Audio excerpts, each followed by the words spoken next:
The death of Archon Jennifer Steiner threw the fledgling Lyran offensive, and indeed the entire realm, into complete disarray. No orders were received by the advancing regiments within the first month of her passing, allowing the Draconis Combine and Free Worlds League time to mount a counterattack, reclaiming all but Judone.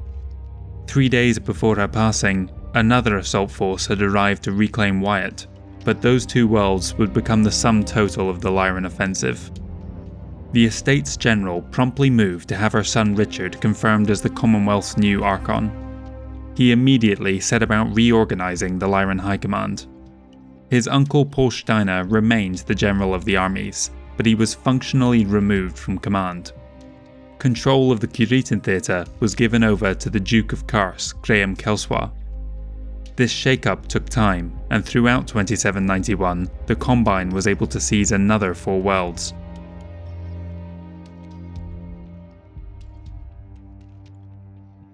The only Lyran commander who managed to maintain some momentum was Commandant General Hasseldorf. His raiding campaign had to be scaled back as Richard reassigned his jump ships and warships to other locations on the front, but he was nevertheless able to force the Bolan defenders off Danshan and liberate the recently conquered Raderstov. The Draconis Combine campaign against the Federated Sons had also completely ground to a halt as they struggled to move reserve jump ships to the front in the wake of the Battle of Shalam. Throughout 2791, they made no further advances there. John Davion was glad of the reprieve and took the opportunity to rebuild his battered military using industrial assets seized in the name of the state. The only person making significant moves in 2791 was Kenyan Marik. On his push towards Sarna, he took Elnath, Ibstock, and Park Place. Orient claimed Sappho, and the Duchy of Andurian expanded by a full 11 systems. 2 more Seacav regiments were destroyed in the bargain. The Eagle's progress may not have been as bombastic as that of Jinjiro Kurita, but his campaign showed no signs of slowing. The only great loss for Marik came when his 12-year-old grandson Ward was shockingly assassinated. The culprit was never determined, but there was now one fewer in the line of succession between Fleet Admiral Thaddeus and his father, the Captain General. As the number of displaced citizens and refugees continued to soar, an enormous effort was undertaken by ComStar, who created the Archives branch to help trace their movement and families across the Inner Sphere. In time, this became a repository for not just genetic history, but also many lost technologies and records. Access to the ComStar archives is strictly controlled. Only the highest officials in the Order are aware of the full breadth of secrets contained within. With the Lyran Commonwealth Armed Forces still restructuring in 2792, the Free Worlds League military went on the offensive again around the Bolan Thumb region. However, these attacks showed the LCAF was becoming a much stronger foe than they had previously contended with. On Gypsum, the invaders were driven back, and worse, the assault force sent to Zaditsa were wiped out by the Lyran guards in garrison. Only on Alula Borealis did they successfully wrestle away a planet from House Steiner's Iron Fist. With Marik's primary focus on the Capellan Confederation, they did little more than launch raids against the Lyran border for the next few years. In the Federated Sons, House Davion was finally trying to recapture some of the initiative over the stalled Kuritan advance. From the Capellan end of the front, they squeezed the Kurita Bulge, primarily focusing on systems within the Marlette combat region, but also taking a couple from as far away as the Robinson operational area. Their victory was short-lived, as later that year, the Draconis Combine finally resumed its crushing conquest of the Davion state. They began by retaking the lost Marlette systems, and then immediately followed up by moving towards the capital, New Avalon. Faced with both reinforced defences in every system and a shortage of jump ships to manoeuvre his forces, Jinjiro abandoned the planet-hopping strategy that had served him so well earlier in the war. Instead, he focused on completely subjugating or destroying each new world he reached before moving on. Progress was much slower, but the occupation forces had to contend with far fewer insurrections. The Commonwealth Navy in 2792 was busy redeploying from the former Rimworld's border to more active fronts. By this point, the Lyran Intelligence Corps was reporting that only one credible threat remained within the Periphery, the Finnmark Free Republic. It was here that Richard Steiner next turned his gaze. A squadron of corvettes was broken off and tasked with the destruction of the Roe Weapons Systems warship yard at Finnmark. General of the armies Paul Steiner advocated for a ground campaign that would allow them to take possession of the former Amaris capital system, but Richard was only interested in extermination. Operation HAIFISCHFLOSSENSUPPE began that December. The assault squadron moved first to Dijon, claiming the world for the Commonwealth. They then appeared at the capital's zenith. The Lyran Commodore in charge of the operation demanded their surrender as they approached the shipyards, refusing any calls for a diplomatic solution. As the Marine boarding party landed on the orbital station, the former Rimworlders detonated a nuclear device on board. Several more launched from the planet itself, destroying a pair of the Lyran warships before they were able to withdraw. An hour later, the Lyran squadron returned and unleashed their full strategic arsenal on Finnmark, and didn't relent in their bombardment until the following day, by which point the entire population had been exterminated. Another 2 worlds of the now defunct Republic were absorbed into the Commonwealth, but the rest were left to rot. The shortage of transports available to Commandant General Hasseldorf meant his Bowl and Thumb campaign progressed only at a very slow pace following Richard's rise to power. Fewer and fewer raids were taking place, and only a single planet changed hands in 2793, where once more the Bolan defenders fought until the last mech fell. Kenyan Marik's assault on the Capellan Confederation, by contrast, was much more successful, destroying a regiment of Andurian Hussars and taking a further 8 worlds from House Liao, half of which went to their allies in House Allison and Humphreys. Because of its strategic location right in the middle of the front, an important staging post was established on Anagasaki to support any future advance, but it was here that the campaign began to come undone. Later in the year, a small fleet of Capellan warships arrived in system, making landfall with the Centauri Guards and 3 supporting regiments who quickly moved against the Marik supply depots. The 21st Centauri Lancers Battalion distinguished themselves by rooting out the defenders with a minimum of destruction to the munitions and equipment in storage. It was the first major loss that the Capellan Confederation had given the Free Worlds League since the New Delos massacre. Suspecting that it was the first phase of a much larger counteroffensive, the FWLM quickly changed to the defensive. This hunkering down led to the creation of a new province within the League, the Syrian Concordance. These former hegemony worlds quickly raised a trio of regiments for their provincial brigade, the Syrian Lancers. In reality, there was no follow-up attack planned, but the captured supplies allowed House Liao to fortify the worlds in the Eagle's path. As 2794 began, the League found itself under pressure from both sides. Hiring a new mercenary regiment went some way to offsetting their recent losses, but their campaign against Liao had completely stalled. They were now being subjected to raiding parties, many of them suicidal in nature, slipping across the border and striking with small tactical nukes at targets of opportunity. The most severe of these was the attack on the Magna Fusion Products factory on Orient. A pair of detonations razed both the facility and the nearby Cadet Academy. Killed at the base was the heir to the Captain Generalcy, Jason Marik. Kenyon's firstborn and 2 of his grandchildren through Karl had now been killed during the First Succession War. The only attack the Capellan Confederation came under at this time came from a highly irregular source. The Lyran Commonwealth, perhaps suspecting that the facility would soon fall to the Free Worlds League once they resumed their advance, struck the Callan Industries facility on Asuncion within the Tikonov Commonalty in May 2794. Other more conventional raids were launched from the Alarian province against the Bowl and Thumb between April and July, culminating in the successful invasion of Elajay. One of the darker chapters to come out of the First Succession War occurred on the planet Strawn within the Federated Suns. With the dreaded Draconis Combine fast approaching, the local Prime Minister issued laws that stripped any individual of Asian heritage of their personal property, with the paper-thin justification being that they had a higher probability of spying for Liao or Kurita.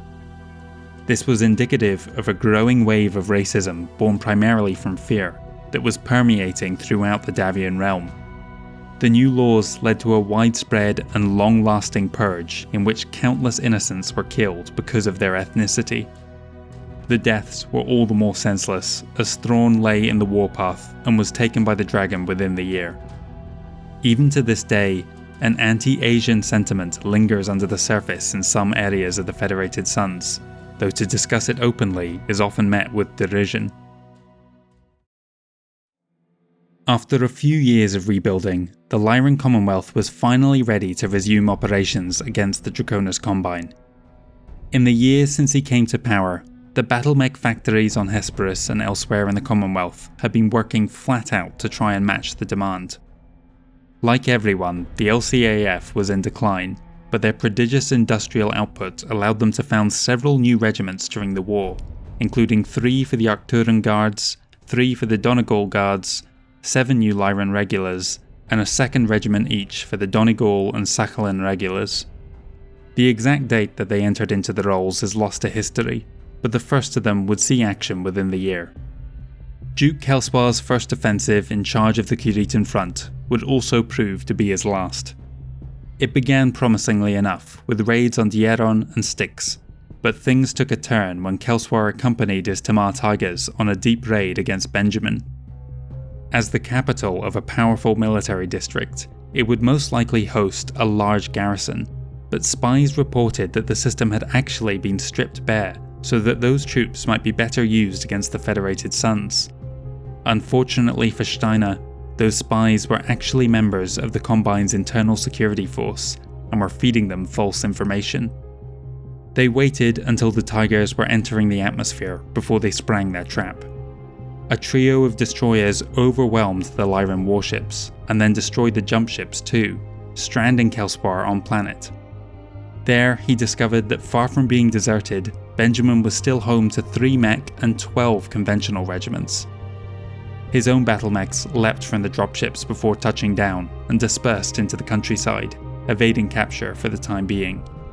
However, those same spies now reported back to the Commonwealth that there had been no survivors of the ambush. The Duke of Kars was on his own. Begrudgingly, Richard was forced to reinstate his uncle Paul as commander of the Kuritan Theatre.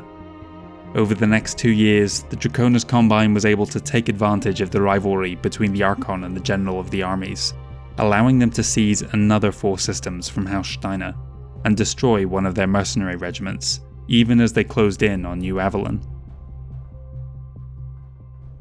2795 saw the rise of one of the Capellan Confederation's great wartime leaders, Duke of Sirius and Prefect of the Tikonov Commonalty, Sandal Quinn. As the Draconis Combine drew nearer to their ultimate goal, they passed by the Chesterton worlds that bordered the Liao state. Such planets were of little interest to them, but far more historically significant to the Confederation. The AFFS had little in the region to repel them as they continued to fortify their capital. The only new unit to appear in that corner of the front was Belinda's Irregulars a couple of years prior. Another mercenary brigade entering service with the Federated Suns in 2795 was the Fighting Urukai, but they were desperately needed elsewhere.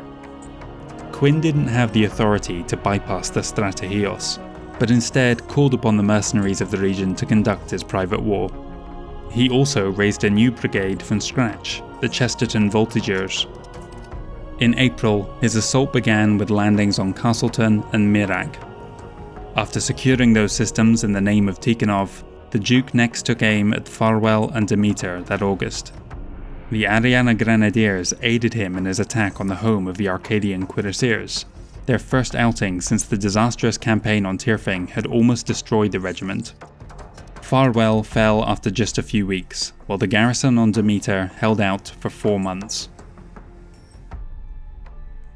Losing the Tamar Tigers on Benjamin halted whatever plans the Lyran Commonwealth Armed Forces had made for 2795. Once again, the only commander making moves that year was Adak Hasseldorf. Beginning in September, he launched raids against Kamenz and Telarska and drove the Marik militia off Lohburg by the end of November. The Free Worlds League, meanwhile, was still anticipating a counterattack from the Capellan Confederation, fortifying the worlds seized from Liao. The Callaway Lancers Planetary Guard, who had seen action during the ill-fated Second Strike by Task Force Devlin, pulled together to form a new mercenary regiment in service to House Marik. The Chancellor and her Strategios were indeed drawing up plans for a liberation campaign, aimed at both the Duchy of Andurian and the Kori salient. They began by taking Berenson, the first League planet to fall to the Capellans since Zion at the war's outset. Any further ambitions the Confederation had went up in smoke, however, as on November 18th, Barbara Liao passed away from a rare blood disorder. Her 12-year-old granddaughter, Ilsa Liao, was next in line to the throne. At the dawn of 2796, Jinjiro Kurita's campaign against the Federated Suns was reaching a crescendo. In the last 3 years, they had taken a further 19 worlds from the Crucis March, destroying 3 more AFFS regiments, and were now only a single jump from their ultimate objective, New Avalon. As the homeworld of House Davion and the centre of what at one time was considered the strongest of the successor states, the planet was heavily defended. A series of reconnaissance missions early in the year revealed the scale of the challenge that lay ahead. Nevertheless, the Draconis Combine was poised and ready to strike. When Coordinator Minoru Kurita called for a 3-month halt to the campaign, he did so over the express wishes of his son Jinjiro. Any delay at this stage only gave Davion more time to prepare, the Warlord of Galadin argued. Historians have proposed many fanciful ideas as to why Minoru paused the advance, such as giving Davion a final chance to ready themselves being in line with his personal code of Bushido, to the suggestion that the 91-year-old coordinator had simply grown tired of the killing. The reality is likely less romantic. The battle for New Avalon would almost certainly become the longest and bloodiest of the succession wars so far. Minoru believed that it was vital that his troops were adequately rested before commencing the operation, and that the Combine supply lines were secure. Several insurrections still raged within occupied territory, and an opportunistic strike at New Roads in January had caused further disruption. In Kuritan society, each aspect of the state is reflected by one of 5 pillars: gold, ivory, steel, teak, and jade. Ivory, for example, represented both religion and philosophy, and through them, purity and harmony. For decades, it had been the tradition of the elite Sword of Light Brigade to adopt one of these pillars as their moniker. The 6th Sword Regiment was known as the Ivory Dragon, and together with their coordinator, they were headed towards the embattled world of Kintari 4, arriving in June. The AFFS regiment on planet had spent years operating behind enemy lines, defeating every attempt the garrison forces made to catch them. The arrival of Minoru's elites looked as if it would turn the tables, and by early August, the Crucis Lancers had been cornered within the Carmelite Mountains. The coordinator found the natural beauty of the region captivating, and so while the majority of his force closed on their suspected location, Minoru dismounted to contemplate the stunning vistas before him. From a vantage point above the town, the Successor Lord was being watched by Sergeant Latha Pischel of the AFFS. He had no idea who his target was, other than someone important based off his personal bodyguard and the presence of a Buddhist monk. Not knowing the consequences of his actions, the sniper took the shot, and on August 9, 2786, Minoru Kurita was killed on Kintari 4. The Draconis Combine mustered soldiery exploded into activity. When the FedSun's Department of Military Intelligence deciphered some of these communications, they were shocked to learn what had happened. They understood full well that the death of Minoru meant his son would take up his mantle. They feared what sort of retribution an enraged Jinjiro would unleash. Acting to prevent the extermination of so loyal a unit, jump ships were dispatched from Sonya to collect the Cruce's lancers, evacuating most of the survivors of a years-long resistance campaign on August 28th. When word reached Jinjiro's headquarters that his father had been killed, his aide dispatched a lowly Talon sergeant to tell him the terrible news, certain that the first man who approached would be cut to pieces. Instead, Jinjiro thanked him for his honesty and commanded his deputy to commit seppuku for his cowardice. He departed for Kintari at once, flanked by the second Sword of Light, the Steel Dragon, representing the military might of the Draconis Combine. When he arrived on September 11th, 2796, he gathered the assembled officers on World and gave what is perhaps the most infamous order of the Succession Wars: kill them all. Any who refused were summarily executed themselves.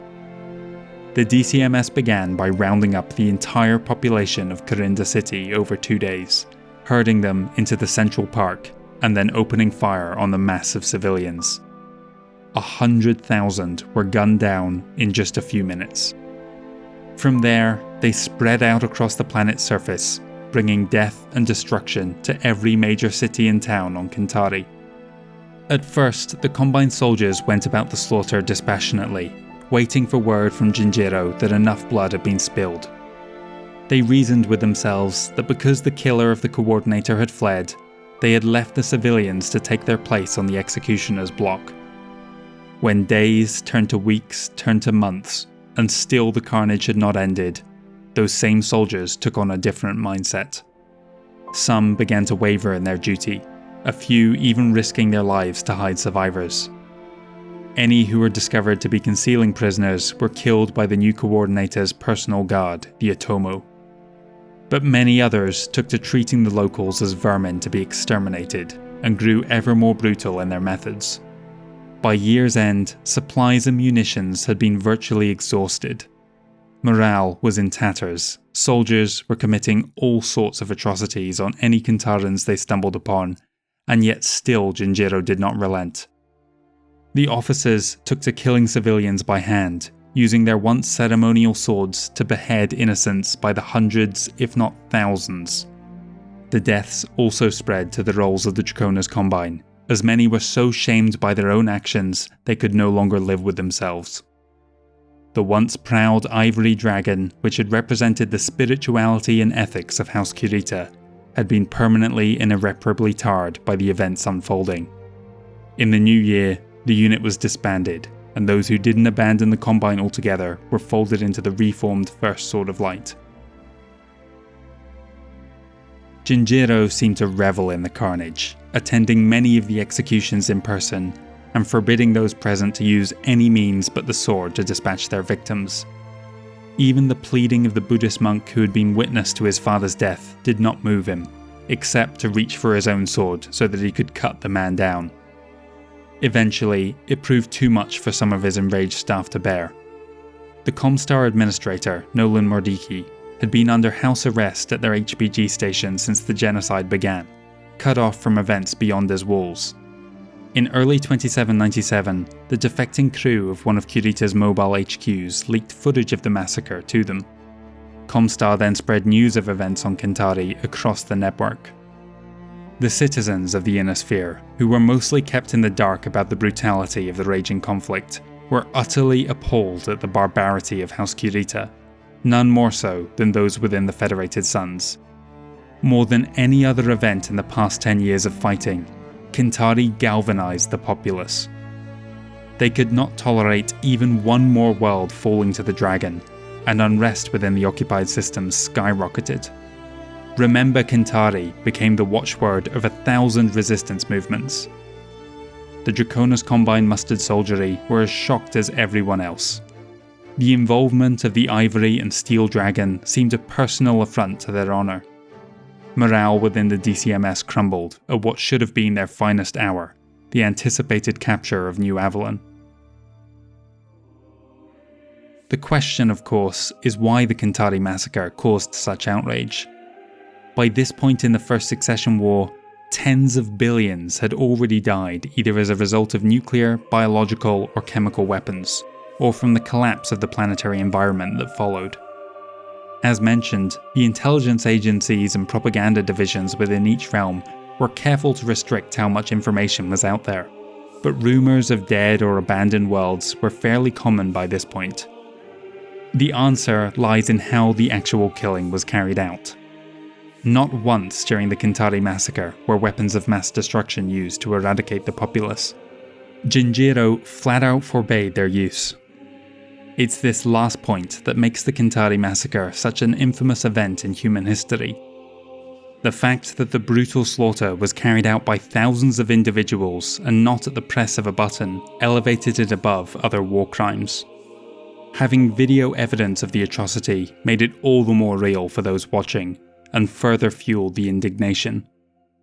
The coordinator Jinjiro Kurita left Kentares on February 15, 2797 to resume command at the front. In the 5 months of carnage that unfolded under his watchful eye, approximately 90% of the planet's population was wiped out, either by gunshot, sword, or under the mechanical foot of an unfeeling battle mech. 52 million were dead.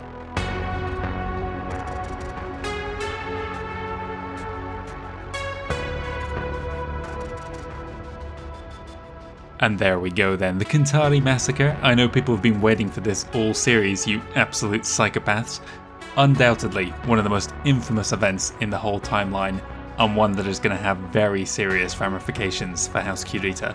Nobody quite realises it yet, but this is going to be the turning point of the Davion versus Kurita war that's going on. This is the first chapter that's covering a little bit more time span in the same kind of 30-minute block. It's going to be the same going forwards from this point right up to the end of the series now. I don't think there's going to be a single chapter now that's anything less than 5 years. Things start happening at a slower pace in one sense, but that just means there's less for us to cover, which means our videos are going to be going at a quicker pace. We're going to try and stick to the 20-30 minute range. That feels like a good number for me. Next time out, we're going to see out the decade, see out the century, heading into the 2800s now.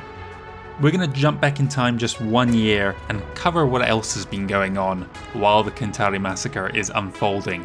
And as that's happening, you'll start to see news of the massacre filtering through and the reaction to it.